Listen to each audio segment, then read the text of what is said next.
This episode of Foorism was brought to you by OnlineKeystore.com.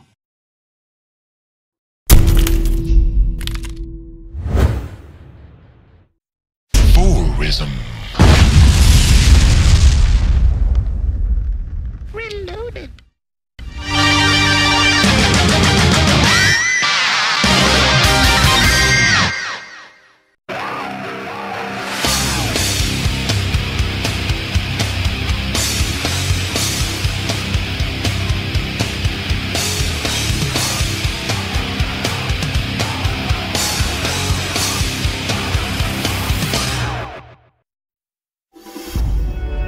This is where we compete, where we meet, but never shake hands. This is where we lean forward, where the talking stops. But this is where I live. F1 2011, go compete. First impressions of Formula 1 2011 by Codemasters is a great big grin on my face. The game has clearly had a facelift from the previous 2010 game to make it look much more aesthetically pleasing to the consumers.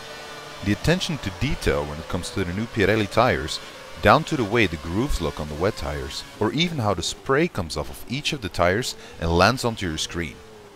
You can really tell that they have taken a lot of notice from the public and made the game look that much more impressive.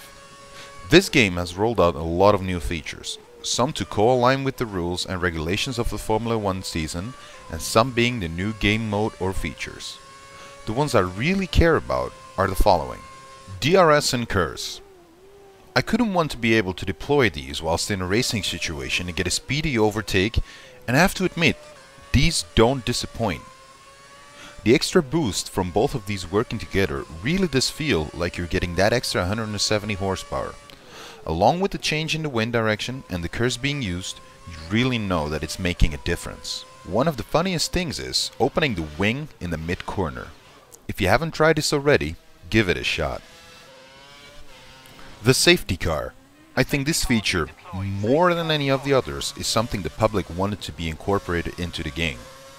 This safety car is one of the most important features to any Formula 1 race, giving any underdog the chance to recover lost time, change tactics, and capitalize on the safety car. Much like the real Formula 1, this applies to the game. Well done, Codemasters. One of the things Codemasters highlighted for this game's release is the fact that it will be more heavily based around online play. This is where the online co-op season comes into play. This mode allows you to join in with a friend on the same team and both race to become the #1 team driver, adding the competitiveness between friends trying to prove who really the best driver is. I would go into more detail into this mode, but however, it seems there has been several bugs with online multiplayer, with several players being constantly disconnected before the races even start. I hope Codemasters can get this sorted soon, as they highlighted this being a key feature. Codemasters claim that their new AI are a lot smarter than the previous game. Their ability to judge where they are, where you are, and make discussions based in that moment as it happens. I have found that overall this seems to be the case, but as the previous games, sometimes they just can't understand that you want to brake later than they do, and you end up doing a Lewis Hamilton, lose your front wing, and getting a drive-through penalty. The introduction of Pirelli tires into Formula 1 has been a great excitement to fans, and being able to see these in the game is a great experience. The tires look amazing, and with full tire simulation on, you can really feel the difference between the hard compound and the super soft. They seem to have really grasped the tire retardation, and you can tell that the performance of those tires has fallen off the cliff. One of my favorite features, although I don't see too often, is the tire damage simulation. This is where if the driver receives a puncture, the tire will wobble all over the place, and this looks amazing, and along with force feedback and the lack of control, really adds a great feel to the experience. My final thoughts on the game review is this: the game has a lot of improvements from last year. Having such a successful game, Codemasters did have to scrap the project and start again. They had the ability to take the game away and simply improve it. This has allowed us to see a far greater graphic detail to many aspects of the game, including the attention to detail, teams, cars, tires, and performance. The new modes, such as Co-op Online, are ambitious, and if they were to work properly, would have been an amazing success.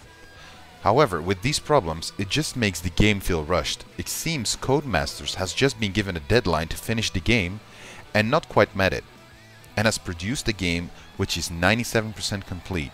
I hope that within the next couple of weeks they will release a patch that resolved all of these problems, and I look forward to seeing Formula 1 2012 when it's available.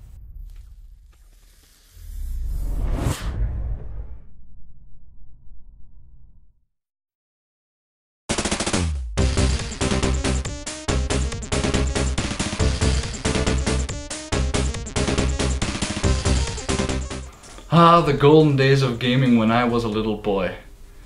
Where games were hard as hell, every game was! The enemies came from all sides, you didn't know where they were coming from, and you had to know exactly where to stand at the right time. It was so frustrating!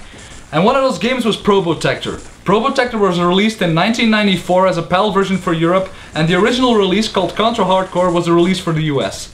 There's 4 types of characters to choose from with 4 different weapons each, so plenty variety is in place when it comes to that.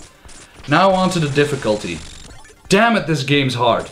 Contra and Probotector, initially being the same game, have always been known for their insane difficulty, and I think I can honestly say I've never even finished the game, and I've had it for about 15 years now. Back in those days, this game was probably one of the hardest and best looking games on the market. What also adds to the difficulty is that the game is mainly boss battle after boss battle after boss battle after boss battle after... well, you get the idea. Oh, and timing is in order. You have to know exactly when to jump, where to climb at certain points, and when and where to stand in certain locations where you can get hit. It's unforgiving from the very start of the game too. You just crash into the game with enemies coming from every angle, and yeah, you guessed it, no life bar. Very few games had life bars back then. In those days, Probotector was no exception. You modern gamers should consider yourself lucky with that regenerating health thing going on these days. Back in my day, you either knew the game by hand or sucked at it. That was the only way. There is this one character which is a small robot, and it kind of makes things a little easier. It has the ability to hover after you jump, so avoiding enemies and projectiles comes in a little more handy at times. Also, he has this badass cyber flail kind of weapon, which does more damage than any weapon in the entire game. Oh, and did I mention it automatically seeks out the enemies too? How awesome is that? So this little guy's probably your best bet the first time you play this game. All the other characters don't have any particularly special moves or features except for some weapons that stand out just a little more than other ones do. But personally, I think it's a matter of taste that makes you choose which weapon you want to use. Probotector is just one of those kind of games you have to have tried if you love old school retro side-scrollers, man. It's challenging, it's hard, but don't come nagging to me when you get your ass handed, because you will get your ass handed. And you'll be like, Food, why did you do this to me? And I'll sit on my couch laughing at your failure. So yeah, go ahead and try it out.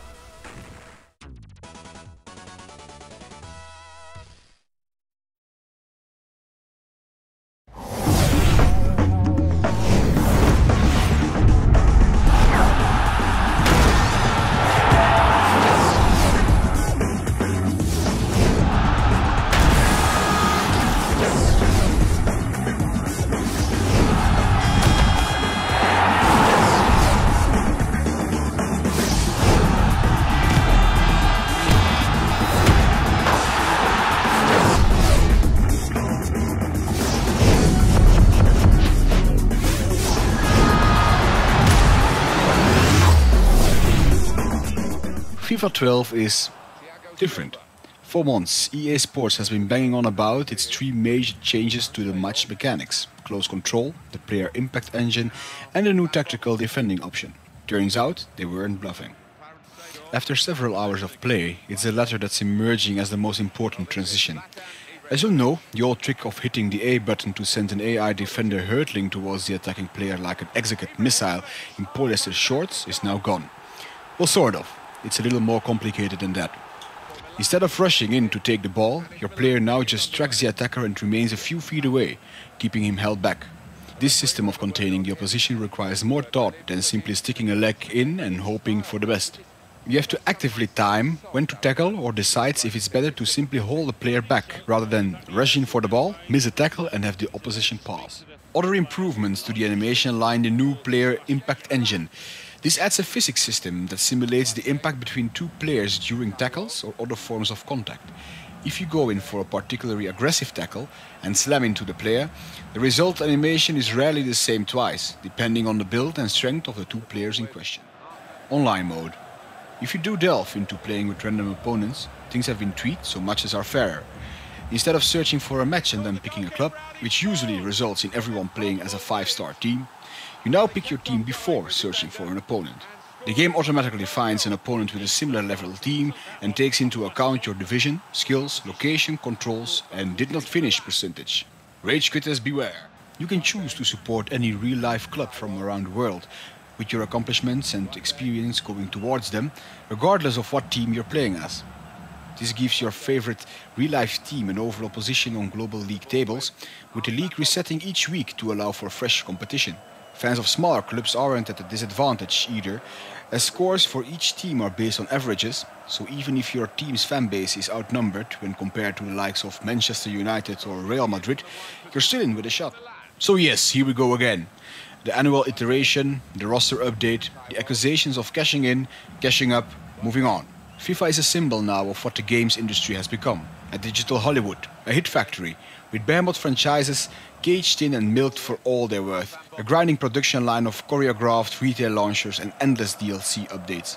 It used to be just the annual sports titles, now it's everyone. And yet, out of this can come a game like FIFA 12.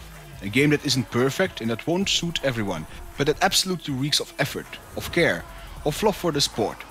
Blast EA and its peers for the way they run their businesses if you want to, but recognize this. With friends, with practice, with a will to rethink your approach to defense, FIFA is an absolute joy to play.